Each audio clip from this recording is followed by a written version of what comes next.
Hello বন্ধুরা, আপনারা কেমন আছেন? আশা করি অনেক অনেক ভালো আছেন। তো চলে আসলাম আবার একটি নতুন ভিডিও ভিডিও নিয়ে। চাষি বন্ধুরা, আজকে আলোচনা করব আমরা যে পেঁয়াজ চাষ করি সেই পেঁয়াজের গুঠিটা কিভাবে মোটা করা যায়। তো বন্ধুরা দেখুন, এটা মূলত মুড়ো কাটা পেঁয়াজ। এটা মানে তোলার প্রায় সময় হয়ে এসেছে, আর কিছুদিন বাকি আছে।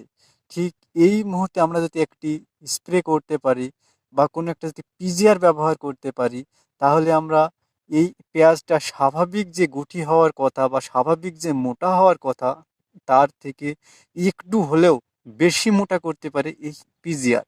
তাহলে এই মুহূর্তে আমরা কোন পিজিআরটা ব্যবহার করব? কোন পিজিআরটা আমাদের পেঁয়াজের কোনো প্রকার ক্ষতি করবে না, ক্ষতি ছাড়াই আমাদের পেঁয়াজের গুটিটা বেশি মোটা হবে। তাই এই ভিডিওটি কেউ একটু স্কিপ করবে না, ভিডিওটি সম্পূর্ণ দেখুন। আপনি যদি একজন পেঁয়াজ চাষি হয়ে থাকেন, তাহলে এই ভিডিওটি আপনার ভীষণ উপকারে আসবে। চাষি বন্ধুরা দেখুন, একটু আগেই বললাম এটা মূলত মুড়ো কাটা পেঁয়াজ।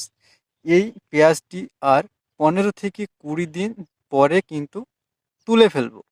ঠিক এই মুহূর্তে একটি খুব ভালো মানে পিজিআর বলতে গেলে রয়েছে টিকটক।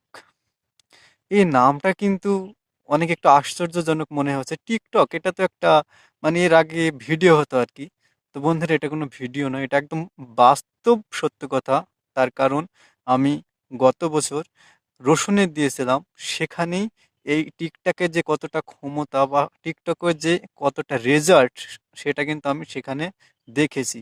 তাই বন্ধুরা, এই টিকটক নামক এই ওষুধটি আমরা যদি এই মুহূর্তে পেঁয়াজে স্প্রে করে দিই, তাহলে কিন্তু মানে পেঁয়াজের গুটিটা স্বাভাবিকের তুলনায় অনেকটাই বৃদ্ধি পায়।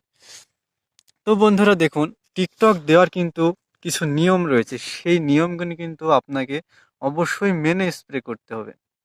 দেখুন, টিকটক জমিতে স্প্রে করতে হলে আপনাকে জমি মানে পেঁয়াজ যখন তুলবেন তার ঠিক 15 থেকে 20 দিন আগে জমিতে স্প্রে করতে হবে। টিকটকের ডোজটা হচ্ছে বন্ধুরা 7 থেকে 8 ml। মানে এটা মূলত একটি 50 ml এর কৌটো হয়ে থাকে আর কি, কিন্তু এক চার্জারে আপনারা 7 থেকে 8 ml এই টিকটাক যদি গুলে জমিতে স্প্রে করতে পারেন, তাহলে আপনার পেঁয়াজটি কিন্তু স্বাভাবিকের তুলনায় অনেকটাই মোটা হবে। তাই আমরা এখন পিজিআর হিসাবে রাখবো টিকটক। তো বন্ধুরা, আপনারা যারা পেঁয়াজ স্টক করতে চান এই মুড়ো কাটা পেঁয়াজ, তাদেরকে রিকোয়েস্ট করব কোনো ধরনের পিজিআর ব্যবহার না করতে। আর যারা, যেহেতু এটা মুড়ো কাটা পেঁয়াজ, আমরা ঘরে রাখবো না, বেচে দেব, তাই আমরা এটাতে পিজিআর ব্যবহার করব। এবার বলি, যাদের হাতের নাগালে টিকটক নেই তারা কি ব্যবহার করবেন। দেখুন বন্ধুরা, টিকটকে মূলত একটি উপাদান রয়েছে, সেটা হলো প্যাক্লোবোট্রাজল। আপনারা প্যাকলো ভুট্টার জল আছে এরকম একটি ঔষধ বা পিজিআর পেঁয়াজে ব্যবহার করতে পারেন, তাহলে কিন্তু একই সমান রেজাল্ট পাবেন। তাই চাষি বন্ধুরা, ভিডিওটি যদি ভালো লাগে অবশ্যই একটি লাইক দিবেন। চ্যানেলে নতুন হলে চ্যানেলটিকে